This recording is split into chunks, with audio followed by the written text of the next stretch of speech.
Hello viewers, welcome back to Zara ladies. ഇന്നുള്ള നല്ലൊരു 599 റേറ്റിൽ വരുന്ന ക്രോപ്പ് ടോപ്പിൻ്റെ വീഡിയോ ആയിട്ടാണ് വന്നിരിക്കുന്നത്. നല്ല ഭംഗിയായിട്ടുള്ളൊരു ക്രോഷേ ചെയ്തിരിക്കുന്ന ഒരു ക്രോപ്പ് ടോപ്പാണ് കേട്ടോ. ക്രോപ്പ് ടോപ്പിൻ്റെ വ്യൂ വരുന്നത് ഇങ്ങനെയാണ്.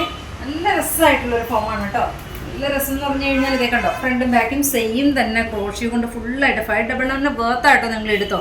കാരണം അത്രയ്ക്കും ബ്യൂട്ടിഫുൾ ആയിട്ടുള്ള നല്ല ഫാബ്രിക്കിൽ ചെയ്തിരിക്കുന്ന ക്രോപ്പ് ടോപ്പിൻ്റെ വീഡിയോ ആണ് കേട്ടോ. 599 മാത്രമല്ലേ റേറ്റ് വരുന്നത്. ഫ്രണ്ട് ബാഗും കണ്ടോ സെയിം തന്നെ. ഇതിൻ്റെ ഒരു ആ ക്രോഷയുടെ ഫിനിഷിങ് തന്നെ കണ്ടോ. അതുപോലെ തന്നെ ഈ മെറ്റീരിയൽ നോക്കിയാൽ നല്ല രസമാണ് കേട്ടോ. 2 ഷെയ്ഡുകളിലാണ് കൊണ്ടുവന്നിരിക്കുന്നത്. ഇഷ്ടമാണെങ്കിൽ വാട്സപ്പ് പർച്ചേസ് ചെയ്യുന്നത്. ഫസ്റ്റ് ഷെയ്ഡ് നോക്കിയേ, നല്ല രസമായിട്ടുള്ളൊരു ഓഫ് വൈറ്റ് ടോണിലേക്ക് ബ്യൂട്ടിഫുൾ ആയിട്ടുള്ളൊരു ഓഫ് വൈറ്റ് ആണ് കേട്ടോ ടോൺ വരുന്നത്. ദെൻ സെക്കൻഡ് ഷെയ്ഡ് വരുന്നത് നോക്കിയേ, നല്ല ഭംഗിയായിട്ടുള്ളൊരു ബ്ലാക്കിലേക്ക് ബ്യൂട്ടിഫുൾ ആയിട്ടുള്ളൊരു ബ്ലാക്ക് ആണ് കേട്ടോ ടോൺ വരുന്നത്. അതുപോലെ തന്നെ സ്കേർട്ടിൻ്റെ കൂടെ ബാഗി പാൻറ്റിൻ്റെ കൂടെ ഒക്കെ പെയർ ചെയ്യാൻ പറ്റുന്ന അടിപൊളിയായിട്ടുള്ളൊരു ഓപ്ഷനാണ് കേട്ടോ. 599 ബേർത്തായിരിക്കും നിങ്ങൾ പർച്ചേസ് ചെയ്ത സൂപ്പർ ക്വാളിറ്റിയിലുള്ള നല്ലൊരു മെറ്റീരിയലാണ്. ഇഷ്ടമാവുകയാണെങ്കിൽ വാട്സപ്പ് പർച്ചേസ് ചെയ്യുക. ഓക്കെ.